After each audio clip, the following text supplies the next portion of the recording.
Over the last 6 years, I've conducted over 2,000 sales calls, and the sales process that I have built as a result of that has helped our clients land multiple 5-figure writing deals. Today, I'm breaking down my complete step-by-step sales call process that can help you do the same. And I will show you how just a few tweaks to how you conduct your sales process can lead to massive changes and results in your business. Why should you trust what I'm saying in the first place? Well, we have worked with multiple freelancers across multiple industries so far, helping them get amazing results like these. Okay, so the sales process that I'm about to share with you in this video is the exact same sales process I've shared with these people that has helped them get to where they are today.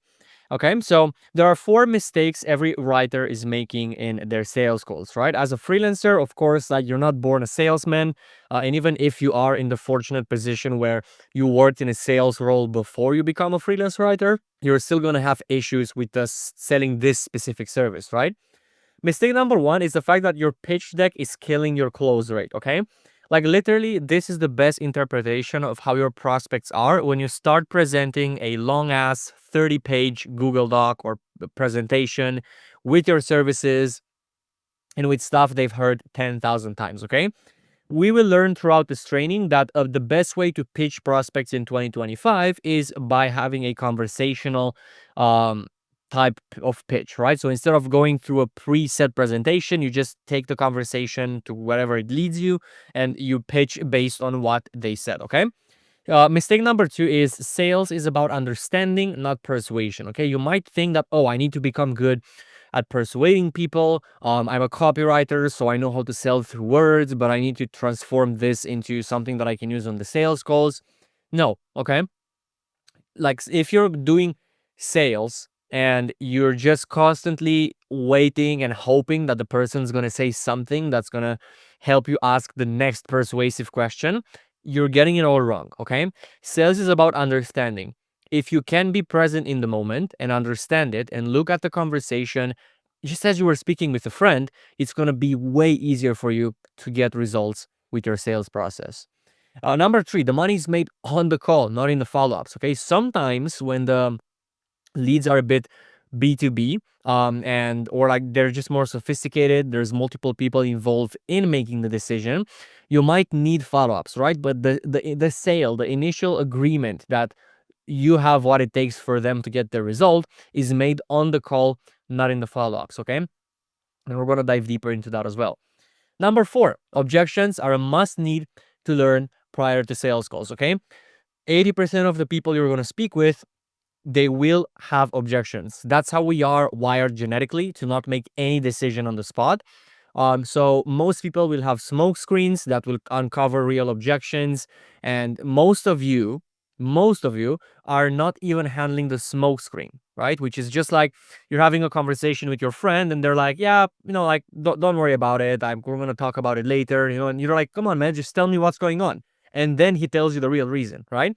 Well, something similar happens on sales calls. When you hear, I need to think about it, send me an email, I need to speak with my partner, let me give it a thought, let me pray on it, let me go lick walls, right? Whatever someone might want to do, that's pretty much a smoke screen. And I'm going to show you how to overcome that smoke screen so you can get to the real objection, where that's where the actual sale is being made, okay?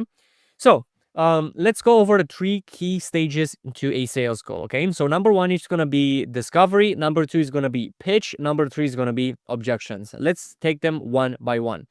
Stage 1 is going to be discovery, okay? And the whole purpose of discovery isn't to persuade them into building pain and admitting to you that they're a failure and that type of stuff, right? No, it's to identify their real needs.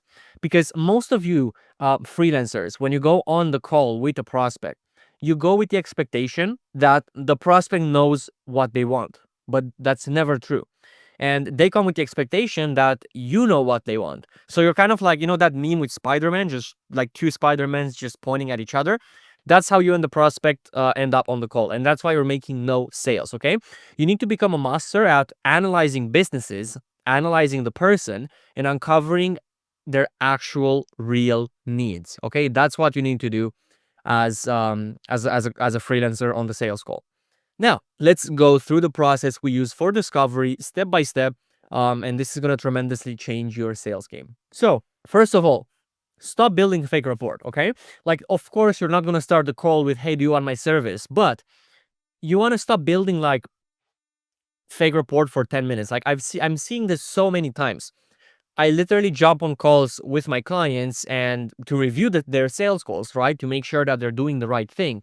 And sometimes I just watch 10 minutes of yapping about places, dogs, family, hobbies, and stuff like that, right? I mean, at the end of the day, you know that they don't care about that, and you don't care about them. You don't care about their report either, right? So being genuine is always the best option, right? Like asking them where they're calling from, and then just that's pretty much it, and then jumping right in is it is mostly for the most part like enough to build rapport with the prospects. And there's two reasons why I don't like building a million points of rapport with someone. Well, number one, 80% of your leads will see through that and will think, oh, this guy's is trying to befriend me so he can make money, right? That's the first step. So it's actually killing your sales. It's not making it better. And then second thing is you're just wasting sales call time. Like you only have 45 minutes to an hour with that person to uncover their problems, build a customized solution, pitch them, overcome objections, and potentially get them onboarded if everything sounds good. So why are you wasting 10 minutes on stuff that is not going to move the needle forward, right? Remember, you're not here to make friends. You're here to build a business, right? So that's what you need to understand.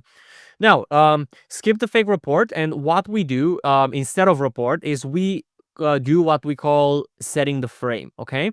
And here's a very simple frame setting strategy. What do I mean by frame setting? Well, on the call, again, like someone has to be in control, okay? If no one is in control of the call, then that's how you end in these you end up in these networking insignificant calls that never result in a sale, okay? Because you have no control, the prospect has no control, and both of you, like, you don't know where the conversation is going.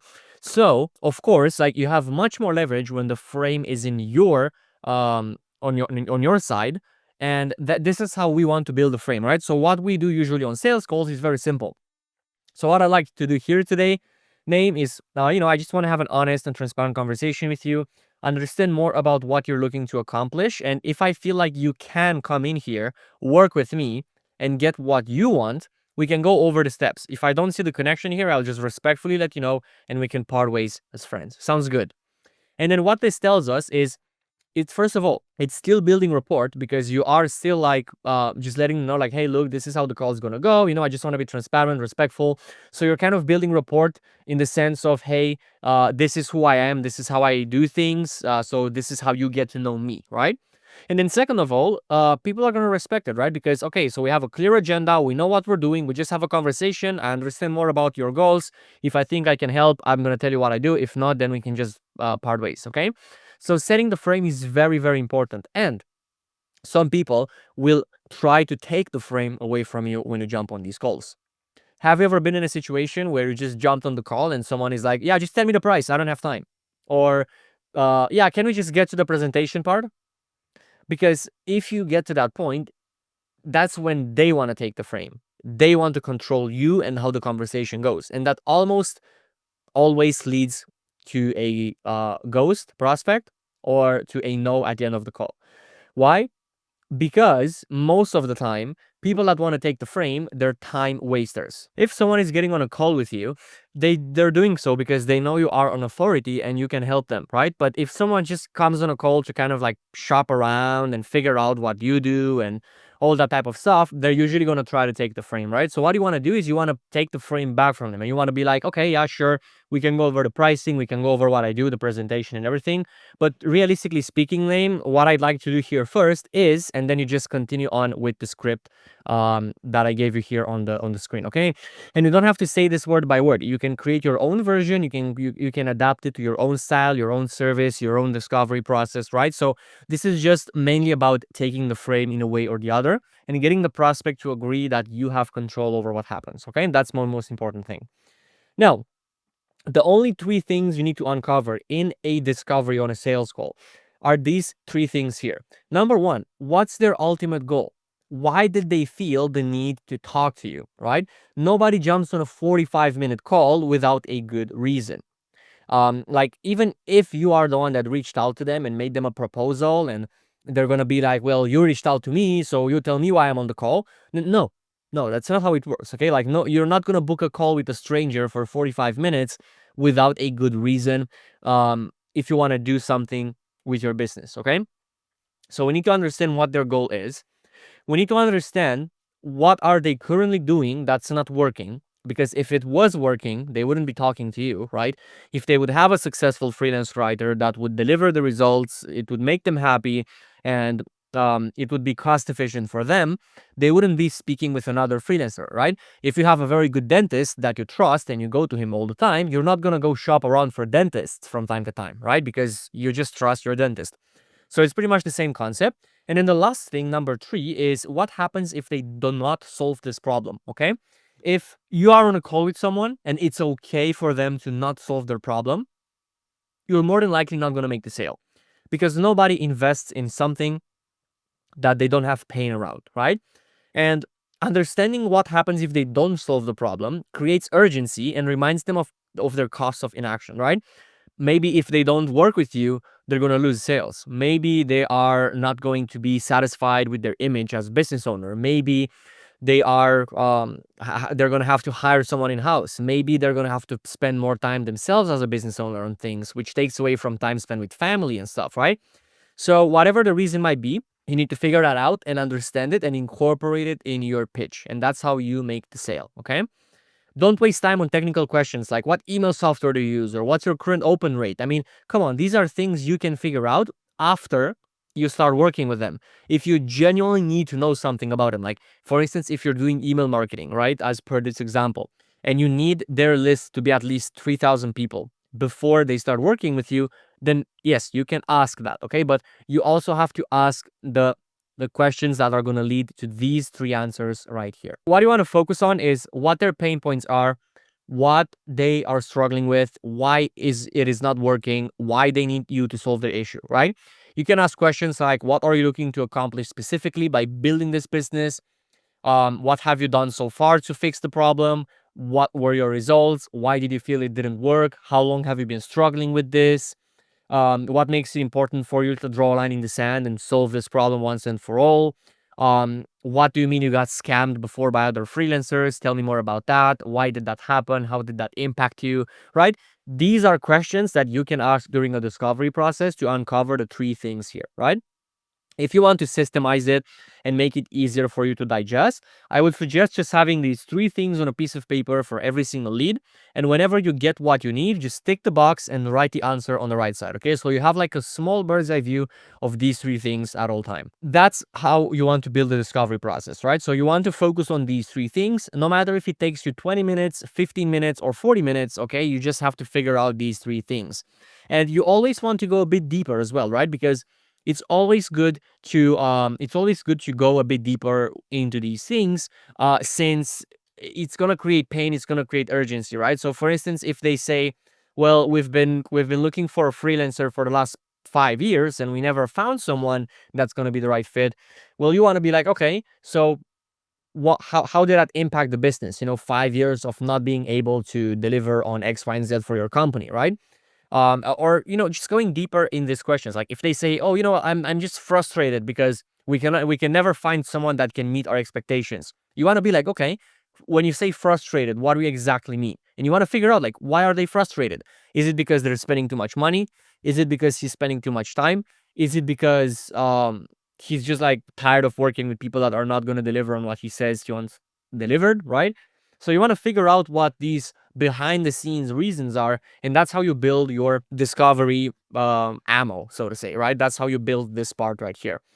So with that being said, let's move on to step number 2, which is the pitch, okay?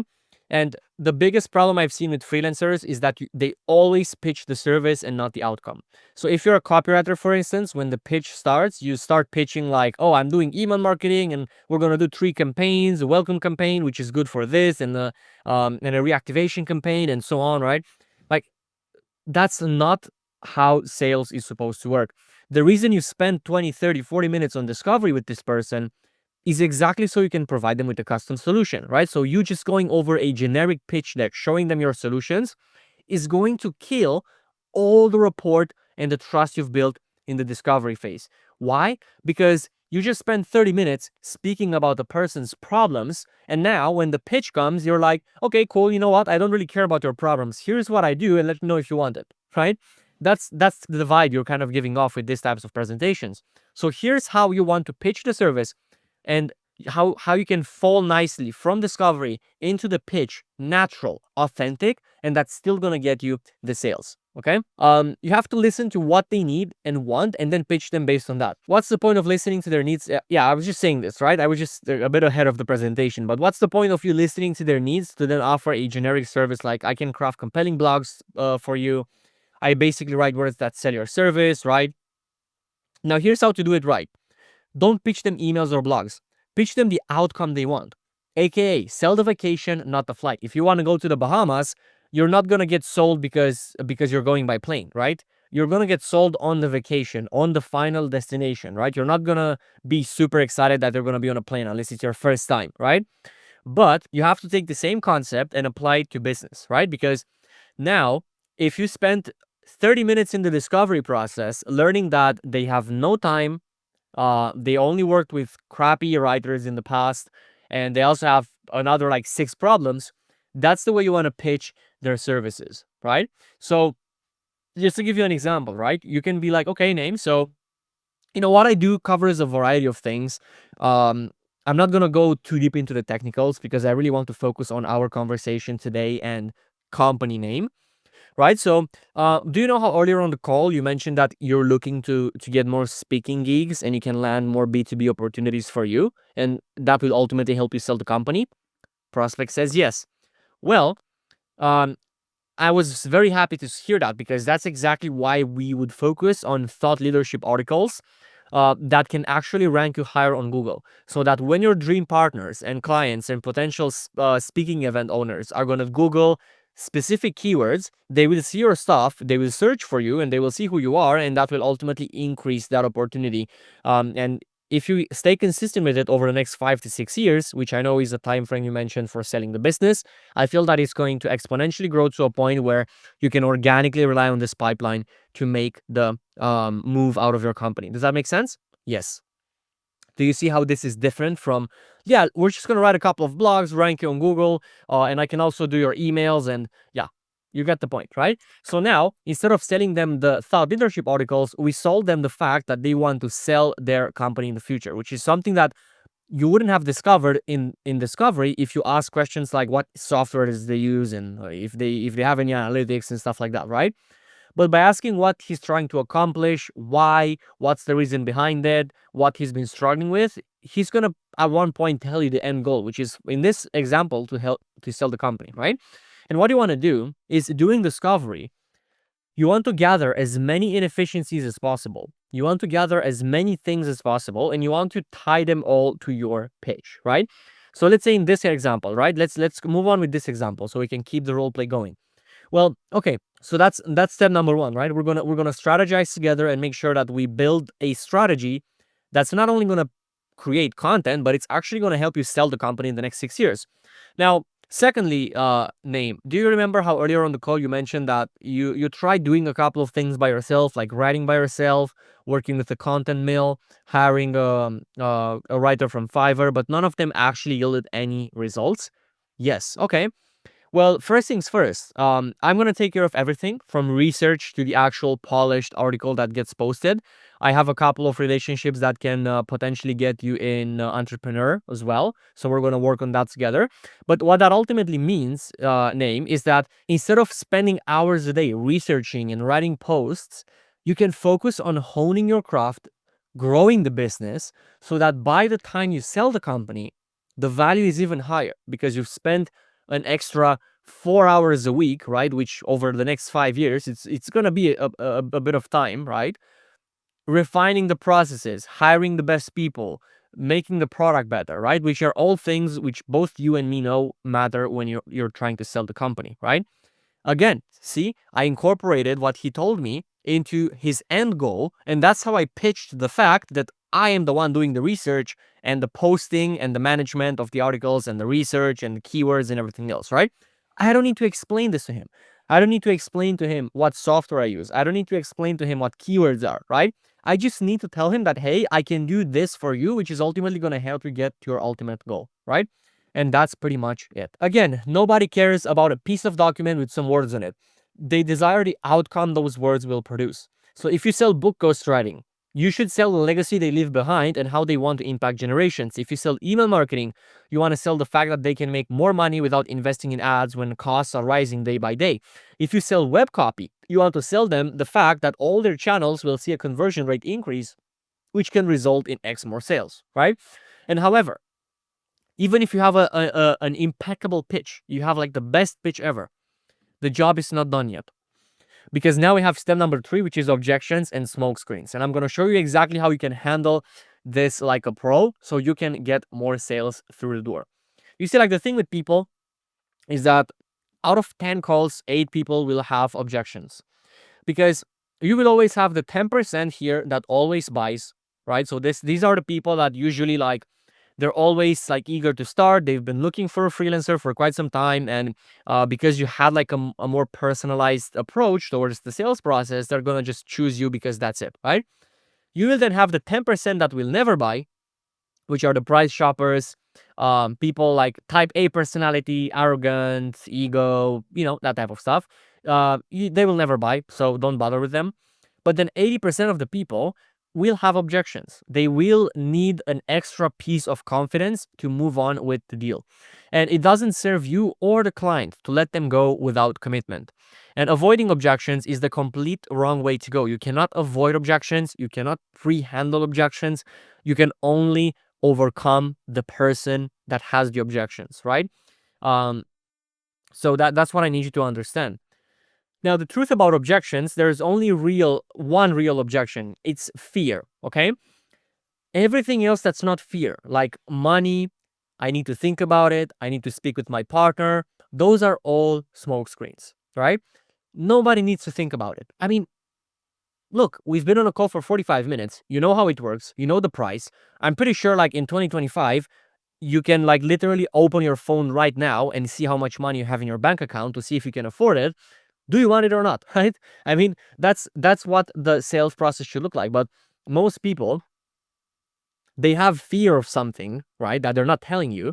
And because they want to be nice, because they want to be polite, they just say, oh, let me think about it. Let me go have a think. Let me go mule it over. Let me go sleep on it. Let me go do all these other things, right?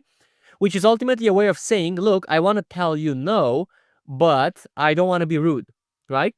So there's only one real objection, and that is fear, okay? And it's either fear that they don't have what it takes, which is rarely the case, right? Because a lot of people have ego and they think they're the best and so on. Fear that you cannot deliver, which is mostly the case, especially if your pitch is horrible, right? And they don't understand how you can help them get to their goals, right? And do you see now, just by hearing like how I told you to pitch, do you see how you can mostly just make sure that you don't have this objection a lot? Because now instead of people having fear you can't deliver, people see you as the only person that ever understood what they want and what they need, and you have that to offer to them, right? Then you have fear of spending or wasting too much money. This usually comes from fear of being burned, of getting burned in the past, right? Working with other people and wasting money and so on. And you can overcome this, right? If you just make yourself trustworthy and people can then sense that you have something that those other guys didn't have. And last one is fear of not getting results, which might sound like the same as this one, but it's not, because this is fear of you, the person. This is fear of the vehicle. They may be like, when they have fear of not getting results, maybe they fear the fact that you cannot, like, email marketing is not the best way to go, or thought leadership articles are not the best way to go in order to achieve their goal, right? And in which case, again, these fears can be overcome. Now, let's go over the main smoke screens you will be getting and how to overcome all of them with the same framework, right? Well, actually, the framework is going to be a bit different for people saying like it's just a lot of money or it's a money thing or anything like that. But it's pretty much the same thing at all times. Okay, so the framework is very, very simple. Whenever someone gives you a smoke screen, like, yeah, name, let me just think about it for a while. You can be like, sure thing, name, not a problem at all. So you want to diffuse the objection, and then you want to be like, may I ask you, please, just in terms of our conversation today and the actual process that I presented, like the three pillars we covered, do you feel something like that can get you X, Y, and Z goal that you mentioned earlier? Or how do you feel about this so far? And then you let them speak. If they say yes, you move on to the next part. If they say maybe, could, should, would, possibly, I don't know, or anything like that, then you just want to ask, okay, you don't sound too certain. Like, what's coming up for you that makes you not 100% confident that this is the right thing for you? And that's literally it. That's how you like that's going to tell you the objection. Then it's going to be fear of you, fear of the system, fear of not getting results, fear of themselves, right? It's always going to be one of these things. Now, if they say yes, I feel it can get me there, you want to be like, okay, well, what makes you feel that it can though? Like, which part of the process makes you confident that this is not going to be the same as the other 5 people you worked with? And then what's going to happen here is you're twisting the scenario from speaking with them and then giving you a soft no to now them converting themselves for you, right? So they're going to tell you, well, I like it because X, Y, and Z, it's all hands off. I like the way you presented it and blah, blah, blah, blah, right? Okay. And then pretty much you come to the same point, right? Okay. So if you feel like this genuinely can get you there, right? And you mentioned you like X, Y, and Z. Can I ask, like, what specifically comes to mind that makes you want to go away and think about it for a little bit, just so I can understand and see if there's anything we missed perhaps on the call that I can share now? And that what this is going to do is it's going to give you the real objection, right? Because it's just going to be fear, it's going to be potentially money, right? It's going to be one of these things, right? So that's literally it. And then if you have the money objection, right, you or the smoke screen, usually it's one of two things, right? It's either money that turns into logistics, so actually the person doesn't have the money. In that case, you don't really have anything to do, right? Because you cannot like spawn money in their accounts. um the other thing that can happen is it's going to be money into fear. And now again, we're back at the objection. We just overcome everything, and now we're speaking about the real thing, right? And generally, it's pretty simple, right? You just go through the same process with money, but instead of asking, "Can I ask you what's coming up?" when you say that money is a lot, you want to be like, "Okay, so is it more so a case of logistics, like you not having the funds actually liquid to invest in the business, or is it more so a bit of uncertainty that you will not get what you were promised for the money that you need to invest? Like, which one is it?" And then you're basically forcing them to either say, "Hey man, like I genuinely don't have the money," in which case there's nothing you can do, and that's it, you did your best, or you move them into fear, which again uncovers the real objection. Now you can talk about it, right?